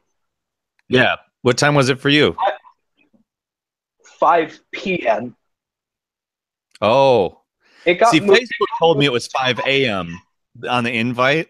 It was like, this is at 5 a.m. your time. It's like, I think what happened was time moved. Christy moved the time, and you just like confused it for the original time because it got sucks. Moved. I love that word, though. That's a great word. Intersubjectively. That's essentially saying collectivized. Except for more specific to information. Yeah. It's more like we all can kind of agree on this being false. It's essentially a specific version of collectivized fact or collectivized information. It's something that requires you to say less because it acknowledges perspective, A, and B, it says that we agree that this is the thing that we're talking about. We understand that we're being subjective, but this is what we agree on. I like that a lot. These are I'm the going to bits of steal teaching. that from them. Yeah, you can. Oh, I love language and framing. That's the stuff that I care about is language and framing. I love that. That's stuff that I really enjoy. Yeah. Oh yeah. But yeah, back to Phil. But yeah, we know that it's completely false that your girlfriend isn't fake. Mm-hmm. Unless someone thinks they live in the Matrix, then they might be like, "It's all fake, man." But yeah, I mean, to some degree it is, but not to the degree that that person might think. Yeah, I mean, everything I think is probably somewhat the wool being pulled over our eyes. It's the control of environment. If anything, the Matrix, I don't know if this is intentional in the Matrix or not, but it does such a good job of talking about how you aren't controlled by being controlled directly. You're controlled by the control of environment. And that was something that I've been saying a lot lately. And I went back and I watched The Matrix sometime in the last few months. And I was like, yes, they are saying that, aren't they? They're smarter than me. I mean, they managed to pull a very anti-capitalist message, or it can be interpreted anti-capitalist message much better than Fight Club can, where Fight Club basically is like, well, it's criticizing consumerist culture, but then seems to like satirize like actual anti-capitalist positions. Well, yeah, it basically both sides it. It basically both sides it. Oh yeah, it does it a slightly different way, but the net result is they make fun of both sides. Yeah, although I've heard that it was a good movie. I actually haven't. It's about it, and I know the basic plot behind it, and I know about some like really key details to it, but I've never actually sat down and watched it, and it's mainly because I've never had the opportunity to do so. I would say it's not the worst thing, but I definitely ideologically, if anybody derives ideology from it, they're probably going to get the wrong thing from it, because it kind of posed law itself. Like the satire element of it doesn't make itself apparent enough what it means. It, like I said, kind of both sides it. Like by the end of it, by the end of it, they kind of make it look like it's the most disruptive, horrible possible thing to be an anarchist. So everything that they spend the time criticizing throughout the course of the film kind of gets thrown out the window because the net result is much worse. You know, don't you dare be a revolutionary. You gotta look at things in the middle. It's bad to be extreme, so don't. Oh yeah, by the way, Peter, I don't know if you saw this, but someone that you're actually a patron for was also in the chat earlier and was watching. I don't know if they're still there or not, but An Actual Joke was in here. Awesome. An Actual Joke is great. Oh yeah, I love her channel. Her channel. I'm not a person who does it. What's thanks that? To her channel managed to shoot up faster than mine, thanks to, well, you mirroring it. Wait, that was. I think that we had. It's one of the people that I think got embraced like oddly fast by a lot of people. Oh yeah, that happens sometimes. Gwen is kind of getting that now as well, and I think, were you on that one, Janitor's Progressive list, or no? I think you had said that. I don't think so. See, I think that's one of the channels. What's that? I am on Dick Coughlin's list of subscribed channels, though. That is good. Oh, wait, no, I remember someone. Oh, the list that you're talking about. You're talking about when the one janitor said, state some of your favorite like leftist or progressive YouTubers, and yeah, I did get a couple mentions. That's good. I'm glad. Because your channel is good. I like your channel. That's happened on. I became your patron, didn't I? I sometimes forget when I do it, but I intended to do it at least. Last time I checked, which was a couple days ago, I only had one patron, who is one of my friends on Facebook. And I have put that you had patron. Yeah, I do have a Patreon. I mean, I even have the custom link. Like, I can always type it out in my head without any problem. Oh, nice. I am indeed. I am your patron. Yes. I know I intended to, so I feel like it was worth checking because I hadn't. But I am your one patron. My one patron. What? My one patron. There was another guy who was one of my patrons. His name was Chip Bush. Oh. Well, I mean, I assume his name is still. I don't know. I'm not hearing you anymore. Oh, sorry. It's because my mic is not very sensitive, so if it drifts off even just a centimeter, sometimes that completely fucks up any sound. So while I'm looking at my phone, my voice is just a little farther away and it doesn't register. Gotcha. I've got. I'm paying. I am definitely your patron. It says It says there's one patron, but I don't know. Maybe somebody isn't visible or maybe something. Maybe the one patron that it says is more like one patron other than yourself or something. That might have. Oh, I'll bet you're right. That could be it. I mean, that's the way I see like a lot of things. Like, that's actually, I've seen that on YouTube where I've gone and checked someone's subscriber count, and I see that before I actually click on their channel, it says they have this many subscribers, but then when I look at it, it's the +1 because now the number's including my count. Yeah, they shouldn't do that.